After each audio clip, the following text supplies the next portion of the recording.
Le soleil déclinait sur la ville, jetant de longues ombres dorées sur les gratte-ciel.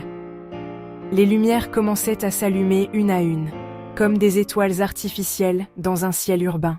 Dans un petit studio de création du centre-ville, l'ambiance était tout autre. Silencieuse, tendue. Larisco fixait son écran, les yeux rougis par des nuits sans sommeil. Sa main glissait rapidement sur sa tablette graphique, traçant des lignes précises, maîtrisées. À seulement 20 ans, il était à l'aube de ce qu'il considérait comme le tournant de sa vie. Une campagne visuelle, un projet capable de changer son destin. Tout était prêt, ou presque. Le silence fut brisé par une vibration.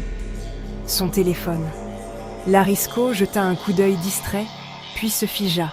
Elias, son frère aîné. Il décrocha. Au bout du fil, la voix qu'il connaissait si bien semblait différente, fragile, brisée. « J'ai besoin de toi. » Elias expliqua. Une dette, contractée en secret, pour sauver l'entreprise familiale. Mais les choses avaient un mal tourné. Les créanciers n'attendaient plus. Larisco ferma les yeux. Combien ? Le silence, de l'autre côté, en disait long. Puis la réponse tomba. Exactement le montant que Larisco avait économisé pendant des mois. Chaque nuit blanche, chaque sacrifice, chaque rêve. Il se leva lentement et s'approcha de la fenêtre. La ville brillait.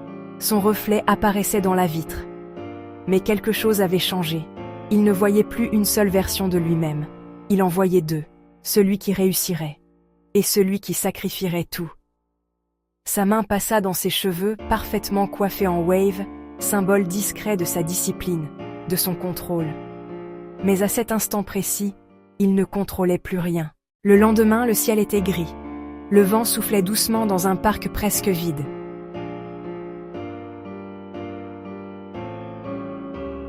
Je ne t'ai pas appelé pour que tu choisisses entre nous deux. Le problème, c'est que si je ne te choisis pas, mon succès n'aura aucun sens. Alors ne le fais pas. Réussis sans moi.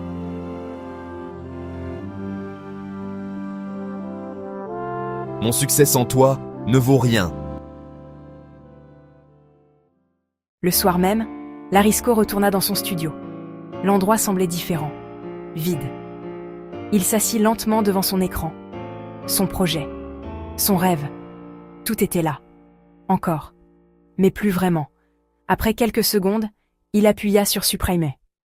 Écran noir. Silence.